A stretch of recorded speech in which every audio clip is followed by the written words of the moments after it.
Sharma, and we're here at Bibi restaurant in the heart of Mayfair.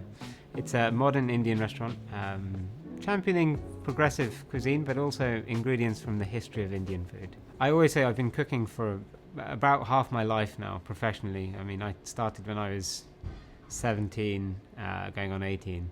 And now, well, you can do the maths. I'm in my late 30s. So I've been cooking for a fair while. And in some ways, I had this kind of naivety about how beautiful Indian food could be. So I always worked in modern European, French, fine dining restaurants. And it's only sort of later in life that after spending time at places like Mugaritz, like the Ledbury, L'Enclume, all great restaurants doing amazing things, that I've actually sort of come back home in terms of my culinary education. The restaurant's named Bibi after my grandmother. Bibi means lady of the house. My grandmothers were the first people to teach me how to cook. They both grew up on farms in India, so produce was always at the heart of the discussion and the heart of any of the cooking that we had in our household. And when I think about warm, inviting, hospitable places to eat dinner, my Bibi's tables were always the first place. And we go to, the idea of how we like to serve guests in the restaurant. When I think of good hospitality, I think of my grandmothers first. So even though they maybe wouldn't recognize some of the dishes, at least visually, hopefully the flavors are all reminiscent of things that we've experienced in our time in India. Bibi opened back in September 2021, a bit of a tricky period for restaurants, just coming out of the pandemic. We actually had the property for a little while beforehand, and interestingly, I think it was the best thing that happened to us. I mean, it's hard to find silver linings to a global pandemic, but it gave us a chance to rethink what we wanted and what we missed about restaurants. My background was very much in sort of ultra fine dining, 2-3 Michelin-starred restaurants, both here in the UK, but also abroad. And I always thought that was the kind of restaurant we'd be opening. But the pandemic hit, and it gave us a chance to think about, the art of looking after people, because that's in the end what people come to restaurants for. So we kind of flipped the whole idea on its head. We still take our food very seriously, but we've changed our approach, let's say, a little bit to the service element of a restaurant. We really want to champion sort of Indian stories, Indian produce, but also making the best of what we have in this great country as well. But we want people to feel like they could come back multiple times in a month, put their elbows up on the counter. That's why most of the seating in the restaurant, or at least a third of it's on the kitchen counter. You have dialogue with the chefs. We play old school hip hop.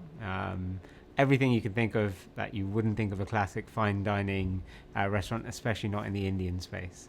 The menu at Bibi it's pretty variable. So at lunch we have an a la carte offering along with a shorter chef selection menu. In the evening it's all bells and whistles, a long tasting menu type experience. I think at last count something like 22 different dishes, but it changes so regularly. Maybe every 2 or 3 weeks we have pretty big changes. The structure remains, but we really want to be led by our suppliers, our producers, and we use whatever they tell us is best, and then move the menu around that. I think there's been a big shift in people's dining habits after the pandemic. Of course, there's still space for special occasion restaurants, and there's always something that people are going to want to celebrate. But I think people have become a little bit more cost conscious, a little bit more health conscious post-pandemic. It's not a secret that the West in particular, but the entire world is going through a bit of an economic struggle. The cost of living crisis in London is really well documented as well. So I think people are changing their spending habits a little bit, which, we're not a cheap restaurant by any means, but why we've tried to keep our price point at a sort of more accessible place. I guess my background's a little bit trickier than just working in restaurants. So prior to, actually in between, but sort of interspliced while I was working in restaurants, I was also completing a PhD in physics. It's a bit of an unusual one for a chef, I think. But it's something that I think has really helped me think about, one, keeping perspective.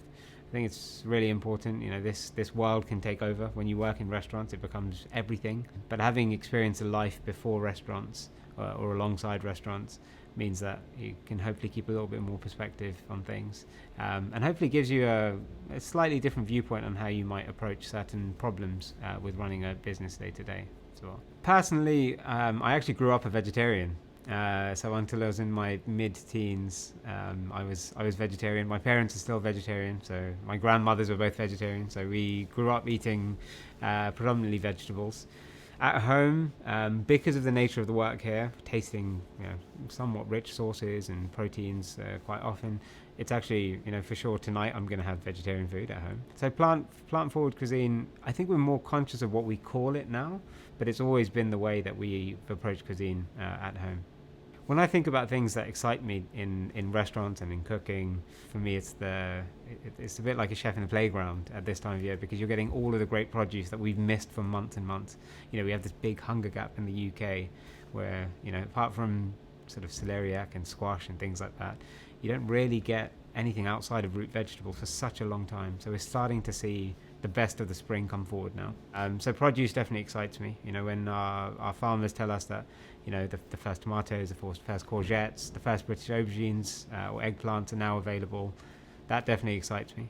So okay, why are tomatoes good at this time of year? It's a good question. I think a lot of the kind of varieties of tomatoes that we grow here, especially the more sour ones, which is what we're getting at this time of year, which is why they're sort of fresh and bright and clean. They come in season earlier, and then you get the sort of jammier, sweeter ones. Honestly, all the way up until October, they last for quite a long time. The season's a lot longer than it used to be. And also, I'm sure 50 years ago, growing tomatoes in the UK is a challenge. But now with the changing climate, things are a little bit, you've got to look for silver linings where you can. So things are a little bit earlier and a little bit easier than they used to be. So I'm really lucky with my relationships with all of my suppliers, whether it be dayboat fishermen or farmers, produce growers, foragers. We use WhatsApp. It's first thing in the morning, from 5 o'clock in the morning till 7 a.m. It's all I'm getting is messages from my suppliers who I've worked with for so many years. Loyalty is a big thing. We get approached by new producers and suppliers constantly. We very rarely take new people on, because the people we work with, we know well, we trust. They know the quality we're looking for as well. That makes a huge difference. I'd say we probably get a new supplier once a year, if that. But we probably have a new supplier come through the door 2 or 3 times a month. So we're very selective with who we work with. I'm quite lucky, having worked especially in London restaurants like the Ledbury, building those relationships from back then and kind of keeping them going. And I think that's sort of rewarded in the quality of product we get back from those suppliers.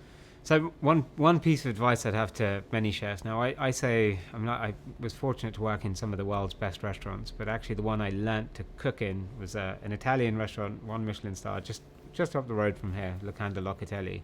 And Giorgio, the chef patron there, it's a very simple line he said to me once. He said to me, what grows together goes together. Now, it's not necessarily always true, but when you start thinking of things like, in that restaurant, tomatoes and basil, they're best friends. And there's a reason why they grow together from a farming perspective as well. They grow at the same time of year as well. That kind of gives you an indication that these things maybe will work well together. I think, there's a lot of gimmickry and gadgetry at the moment that you can use to make, amazing textures and, to make food do things that it's never done before, levitate and all that kind of stuff. Having worked in the kind of restaurants that use those techniques, no one ever forgets that the quality of the product is the first and foremost. You can't take a Dutch hothouse tomato and make it into this amazing thing that's going to be comparable with something that you pick straight from a vine. So I think the key lesson for anyone to take away is, yes, learn the technique and learn all of that, but go and spend time on farms, go and spend time with farmers and learn about what makes the product great to begin with. People often ask, how does your physics background affect what you do in the restaurant? And I can't say that understanding thermodynamics is going to help me be a better chef. I think in some ways those two worlds have been kept quite separate for me. So I learned how to cook. I'm a trained chef, been cooking for many, many years. And at the same time, I still have a deep passion for physics.